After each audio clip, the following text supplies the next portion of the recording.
કિસાન સાથીઓ નમસ્કાર. Mango science and research YouTube channel में आपનું स्वागत है.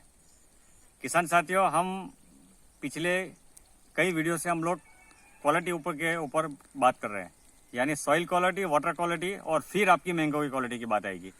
अगर आपको मैंगो फार्म करना है और आपका पानी अगर सॉइल उसका जो पैरामीटर है वो मेंटेन नहीं होगा तो आप मैंगो का फार्म नहीं कर सकते. हमने पिछले वीडियो में बताया था कि वाटर के जो क्वालिटी पैरामीटर क्या क्या होते हैं. ऐसा होता है गुजरात के अंदर बहुत सारी सॉइल ऐसी है जिसका पानी खराब है और सॉइल अच्छी है, वो पानी की वजह से खराब हो जाती है. अगर आपका सॉइल बहुत अच्छा है, जैसे हमने आनंद में भी देखा हुआ है, हमने जूनागढ़ गिर विस्तार में एरिया में भी देखा हुआ है, भरूच जिले में भी देखा हुआ है कि सॉइल की क्वालिटी बहुत अच्छी है लेकिन पानी की वजह से उनकी सॉइल की क्वालिटी पोर हो गई है, क्योंकि पानी में बहुत सारे सॉल्ट होते हैं और सॉल्ट बहुत ही नुकसानकारक होते हैं अगर उसकी मात्रा एक लेवल से ज़्यादा बढ़ गई तो हमने बात किया था कि पानी में अगले वीडियो में आप वो हमारा वीडियो देखिए और उसमें पता होगा हमने इसी का बात किया था, पोटेंशियल ऑफ हाइड्रोजन का बात किया था कि भाई हाइड्रोजन की कंसंट्रेशन बढ़ जाती है, आपकी सॉइल एसिडिक हो जाती है.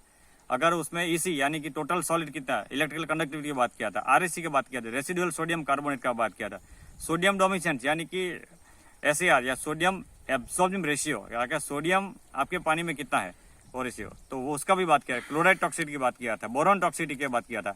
वो डिफरेंट टाइप सॉल्ट होते हैं. उस सॉल्ट को रिक्लेम कैसे करें इसके बारे में अभी हम चर्चा आगे करेंगे. तो आज हम बात करेंगे रेसिडुअल सोडियम कार्बोनेट, ये क्या चीज़ है और वो कैसे आपकी सॉइल के अंदर इफेक्ट करते हैं. तो रेसिडुअल सोडियम कार्बोनेट अगर आपके पानी के अंदर उसको रिक्लेम कैसे करते हैं उसका भी हम बात करेंगे. अगर आपके पानी के अंदर कार्बोनेट और बाइकार्बोनेट के सॉल्ट अगर ज़्यादा आ रहे हैं तो वो आपके ज़मीन के कैटायन के साथ मिलकर के वो एक बॉन्डिंग बना लेंगे.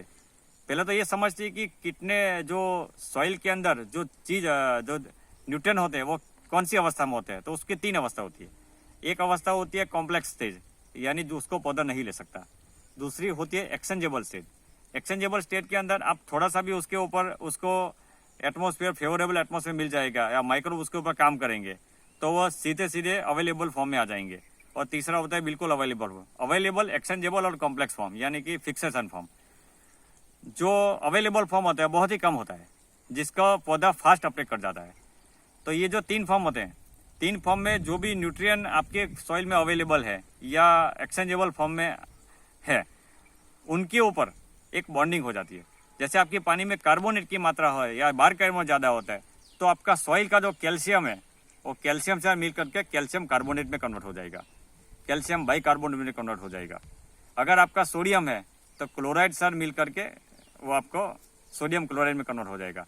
लेकिन बाइकार्बोनेट है उसको हम चूना बोल सकते हैं, कैल्शियम कार्बन यानी चूना. अगर आपकी सॉइल के अंदर सॉल्ट का बॉन्ड हो जाता है, जो न्यूट्रिएंट अगर आपके खेत में पड़ा हुआ था वो हानिकारक सॉल्ट में कन्वर्ट हो गया तो आपकी जो सॉइल है और सॉइल की क्वालिटी आपकी ख़राब हो जाएगी.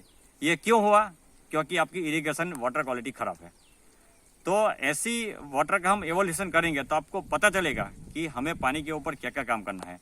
कुछ सॉल्ट ऐसे होते हैं जिसको न्यूट्रलाइज एसिड से किया जाता है, जिसको एसिडिफिकेशन प्रोसेस भी बोलते हैं.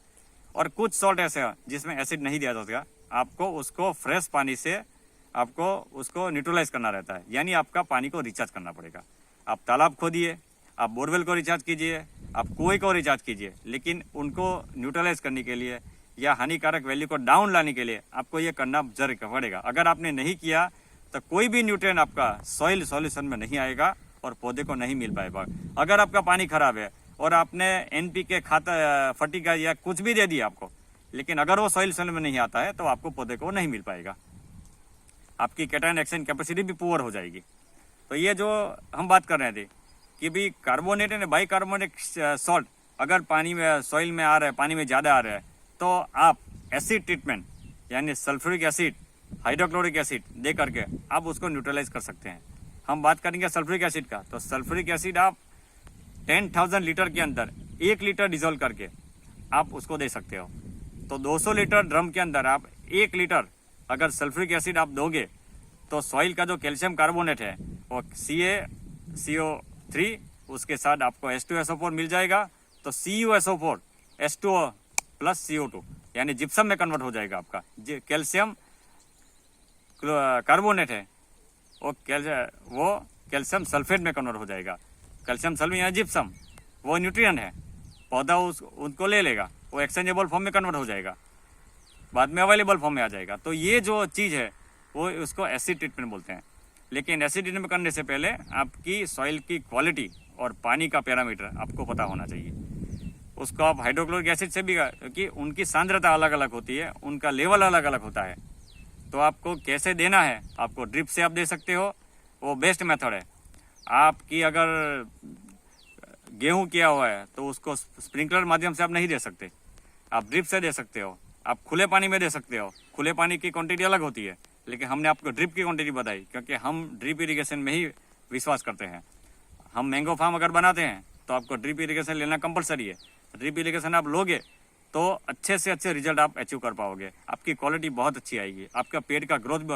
आप देखिए मेरे सामने, आप ये 2 साल का पेड़ है, आप देखिए इसकी कैनोपी देखिए, आप ये करीब 5 फुट के आसपास है, और इसका फैलाव देखिए आप, मेरे हाथ से भी ज़्यादा है। कैसे आया है?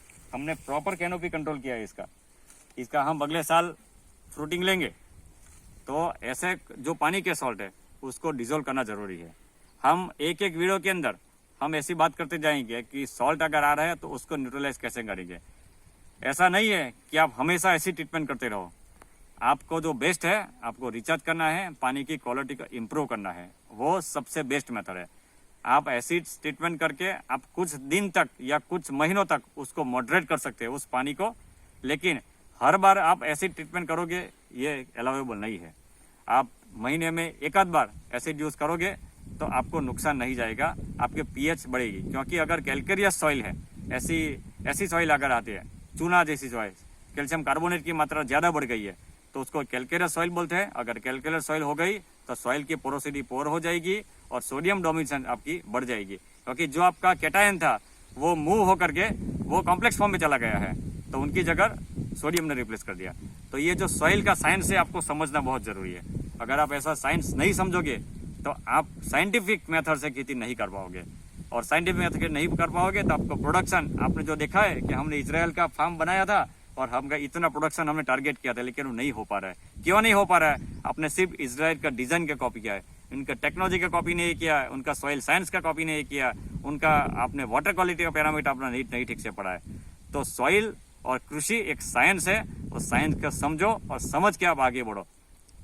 तो सोडियम कार्बोनेट और सोडियम बाई का जो calcium carbonate, calcium by carbonate, sodium carbonate, ऐसे कुछ एसिड बनते हैं, वो सॉइल की डोमेन है। वो सॉइल के अंदर ऐसी प्रोसेस होती रहती है, लेकिन हमें उसके ऊपर एनालाइज करना है। हमें पौधे को क्या चाहिए वो हमें सोचना है, देखना है, पढ़ना है, अंडरस्टैंडिंग समझना है इसको बात को। तो हम अभी आपसे अनुरोध कर रहे हैं कि एसिड तो एक ट्रीटमेंट है, रिचार्ज ही सबसे बेस्ट विकल्प है। आप पानी को रिचार्ज कीजिए, क्वालिटी को अचीव कीजिए, कुएं को रिचार्ज कीजिए, अपने पानी की तरफ ध्यान दीजिए। तो वाटर क्वालिटी के अगले वीडियो में हम देखेंगे कि सोडियम को कैसे कम किया जा सकता है। उसके बाद में जो पैरामीटर हमने बताए थे उनका एक और वीडियो और आएगा जिसमें हम कैसे रिक्लेम करेंगे उसकी हम बात करेंगे। Dhaval Singh Chauhan, Bharuch, Gujarat, mango science and research.